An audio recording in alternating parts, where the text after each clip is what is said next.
Assalamu alaikum everyone. So this is the third lecture on the 8th chapter of economics, that is public finance in India.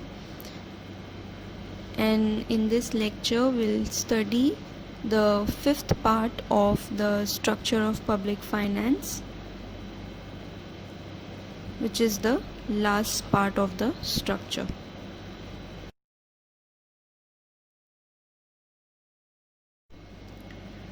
In the previous lectures we have seen public expenditure, public revenue, public debt, fiscal policy, and now we'll see the last part of the structure of public finance, that is financial administration. What is financial administration? A smooth and efficient implementation of revenue, expenditure, and debt policy of the government is referred to as financial administration. This includes preparation and implementation of the government budgets along with the overall growth of the country. So, how the government administers or manages the expenditure, revenue, and debt policy is all that which we study in the government budget, and which is a part of financial administration. And we also study how the government plays an important role in the overall growth of the country.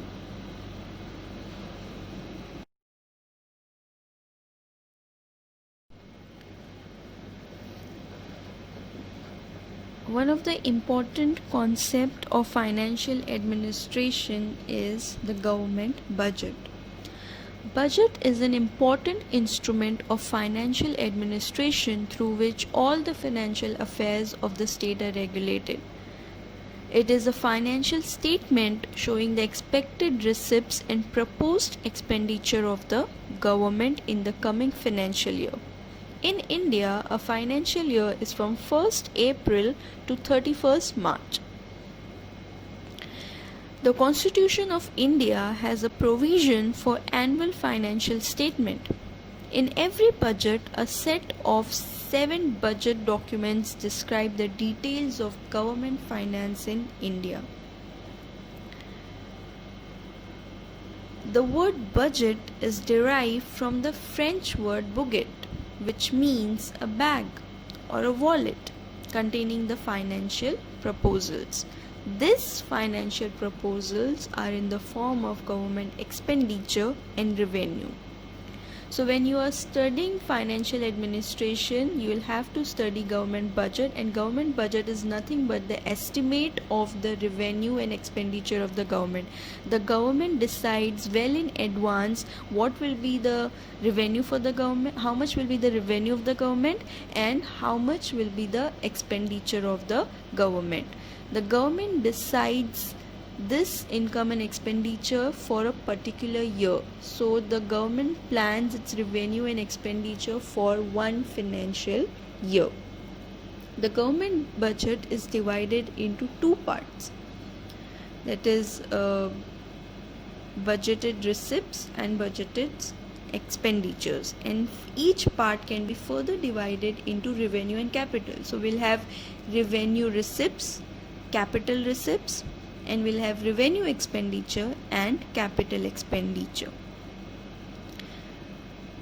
The expenditure which are done for day-to-day activities of the government will be termed as revenue expenditure, and the income which is earned by the government in the form of tax and non-tax revenue will be revenue income.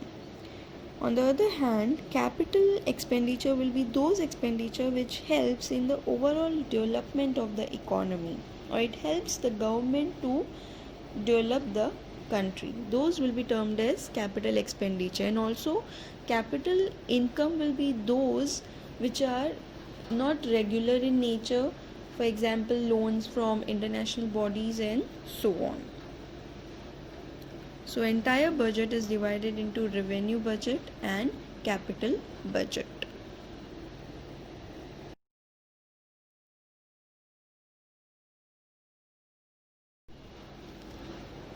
Types of budget. The budgetary provisions of public expenditure and revenue need to be at different levels as per the changing needs of the economy. So accordingly, government budget is of three types: balanced budget, surplus budget, and deficit budget. The first one is balanced budget. Government budget is said to be balanced when estimated revenue and expenditure of the government are equal. That is, government receipts is equal to government expenditure. The concept of balanced budget was advocated by the classical economists like Adam Smith. It was considered as neutral in its effect on the working of the economy, and hence they are regarded as the best. However, modern economists believe that the policy of balanced budget may not always be suitable for the economy. The modern governments are welfare entities, and hence they cannot keep their expenditure at the level of their receipts. The next type is surplus budget. Government budget is said to be surplus when estimated government receipts are more than the estimated government expenditure. That is, government receipts are more than the government expenditure. A surplus budget may prove useful during the period of inflation. In the period of inflation, there is a tendency for the prices to rise rapidly. This needs to be checked, particularly in the interest of those who have more or less fixed income. The rise in the price can be controlled by lowering the level of effective demand in the economy, and this can be done by increasing the taxes, which would increase the revenue of the government and reduce the purchasing power of the government. In short, when there is inflation, the prices of the commodities rise, and government wants to control the inflation, and as a result what it will do is it will increase the taxes. So when taxes increase, the purchasing power of the common man decreases and the revenue of the government increases. As a result, the demand will fall, leading to downward movement in the price level. Demand will fall as a result of this strategy by the government, and thereby the price level will be maintained. However, a surplus budget should not be used in the situation other than inflation, as it may lead to unemployment and low level of outputs in the economy. Last type of budget is deficit budget. Government budget is said to be deficit when anticipated government receipts are less than the government expenditure. So here the receipts are less than the expenditure. A deficit budget may prove useful during the period of depression as opposed to surplus budget. In the period of depression, all economic activities are at low level, which results in unemployment, and this can be controlled by increasing the government expenditure, by borrowing money. This will increase employment and aggregate effective demand for goods and services, which would encourage further investment. When demand will increase, there will be more investment, and as a result employment will be generated, and there will be more flow of income in the economy. In modern times, deficit budget is the most commonly implemented policy of any government. Developing countries like India have consistently resorted to deficit budget technique for economic development.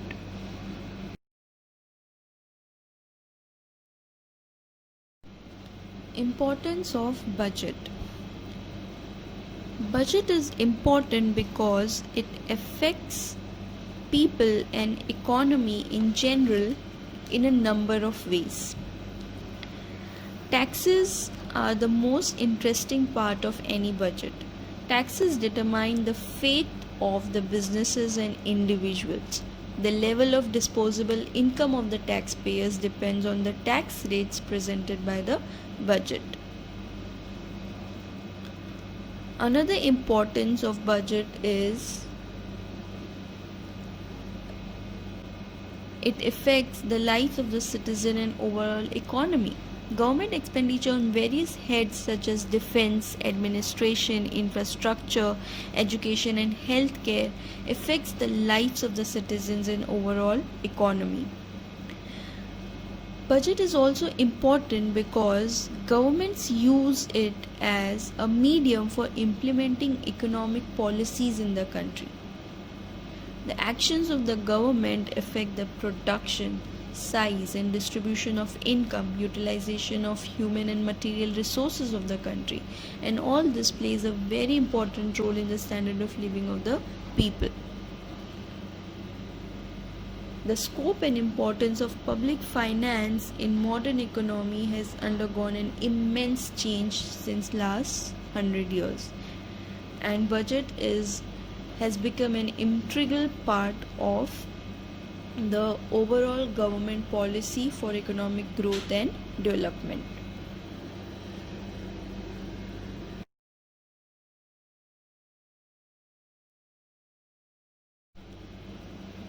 So with this we have completed the last part of the structure of public finance, that is financial administration, and we have completed the chapter as well. That's all for today's lecture. Thank you.